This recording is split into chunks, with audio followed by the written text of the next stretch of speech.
I wrote it because I had this vision of these rebel bananas. And yeah, and it's just kind of fun. Imagine them with pierced peels and spiked stems. And then, gang outfits, and just came up with a lot of puns. And then my editor said, hey, you gotta put recipes in here if you're gonna have a story about bananas. Oh yeah, so what makes a good banana go bad? Time. Oh. Yeah, they get old really quickly. But when they get old and brown, that's when they're the best tasting. What are some of the recipes you cover in your cookbook? Well, we have smoothies, we have banana bread, pancakes, muffins, cookies, fruit salad, banana pudding, yummy stuff. Oh, it sounds like it. That all sounds great. So I hear most of your books have food in them. They do, not on purpose, but I guess I subconsciously am obsessed with food. So what are some of the things that your other books are about, besides food? Well, my first book is called Sounds in the House. It's about a little dog that's afraid of the dark and being alone in his house. And he hears noises and he doesn't know what's causing them. Oh. But in the end, he's very brave, he faces his fear, and he learns that he's just fine. Oh, that sounds good. I've also heard that you write books both in English and in Spanish. Is that true?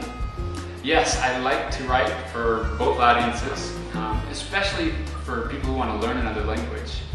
So what I do with my bilingual books is I put a pronunciation guide at the beginning so that people can learn how to say the words in the language that they don't know. Oh, that's great. I have lots of trouble when I try to say things in other languages.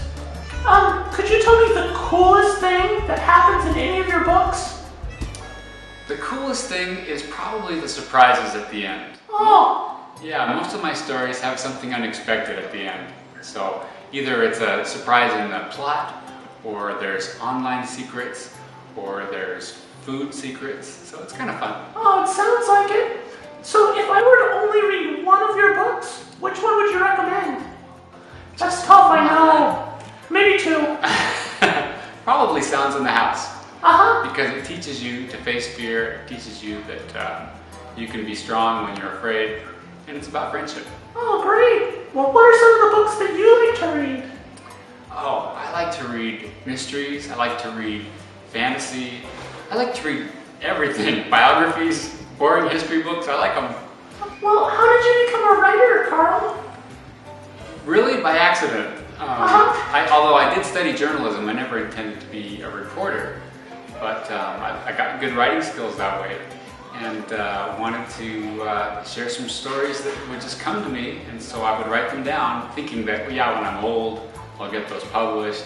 But I got lucky and found a publisher, and got my first book out, and now I have 5 out. That's wonderful! Do you have any tips for kids that want to become writers? Yes, read.